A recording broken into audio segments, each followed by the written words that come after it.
Congratulations on your purchase of a Can Am Spyder. When you're done oogling and ogling over your new machine, you may ask yourself, well, what the do I do now?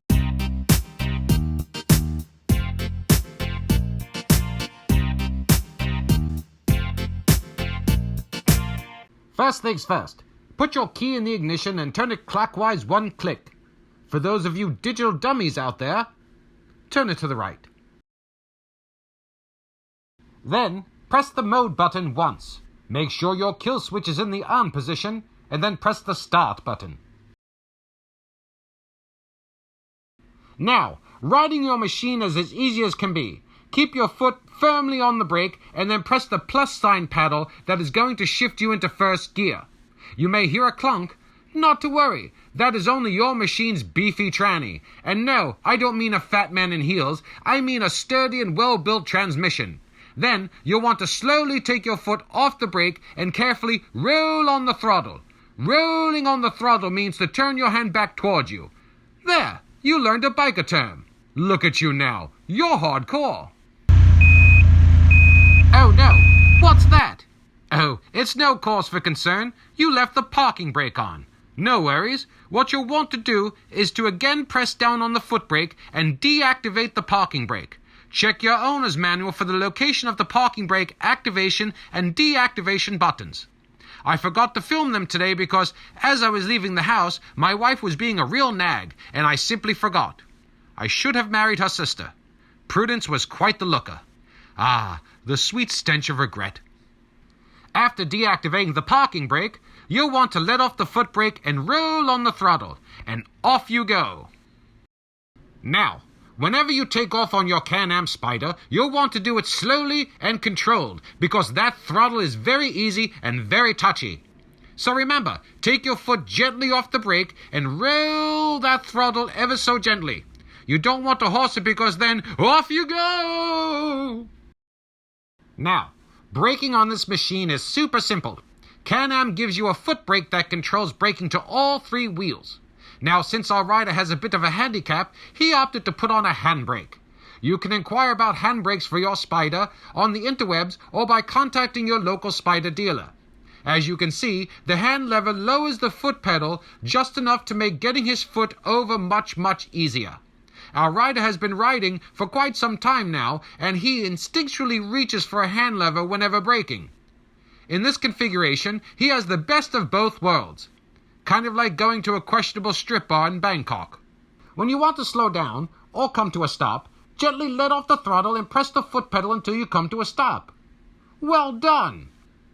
Now, these marvelous Can Am engines have a large amount of engine braking, so just simply backing off on the throttle will slow your machine down considerably. You don't want to always press your brake to slow down and have your taillights flashing like they're at a German rave when a fresh bag of ecstasy shows up on the back of someone's pet goat.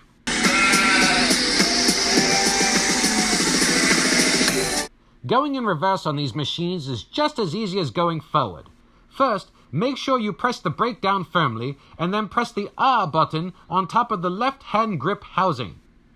While holding down the R button, shift down using the minus paddle to drop your gear from first into reverse. Take your foot off the brake, check your surroundings, and slowly roll on the throttle and backward you go. Like you keep wanting to do by reconciling with your ex that stole money from you. Now, to cancel out reverse, simply press the brake pedal and press the plus paddle to bring you back into first gear. Gently let your foot off the brake, roll on the throttle, turn your bars, and go forward. Excellent. You'll want to be very careful when you're at a stoplight. A lot of riders opt to keep their machines in gear and to check their mirrors for any threats coming from the rear, like prison. But with your semi-automatic transmission, the ability of a clutch to disengage the engine's power is non-existent. So, you need to be extra vigilant not to get too comfortable at a stoplight. Leaning forward to try and look cool could have you, lurching forward into traffic or a car in front of you. You don't want that to happen. What you can do is come to a full stop, and keeping your foot on the brake, you can shift down into neutral if you have someone behind you to take the brunt of a possible crash. Once stopped, you can then enjoy your time at the stoplight. If there is no one behind you, keep your foot on the brake, the machine in gear, and your hand on the throttle pushing forward. There'll be no chance of blowing your throttle load at the light now.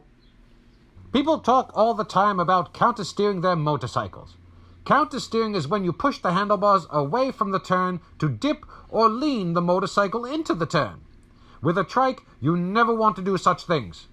With a trike, where you point the handlebars is where you're going to go. If you want to go right, you push the bars right and go right. The same principle applies to going left. Don't overthink it. Bad things happen when humans even try to think casually. Now, to make a right turn, check your surroundings, look to the right, and then make your turn. You'll always want to look in the direction of the turn, unless there's a hot piece of ass somewhere. In that case, find a safe place to stop, referring to the stopping portion of this film for reference if need be.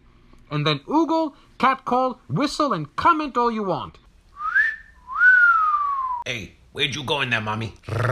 Hey, do you like apples? Women love attention like that. It gives them a sense of purpose when not in the kitchen making sandwiches.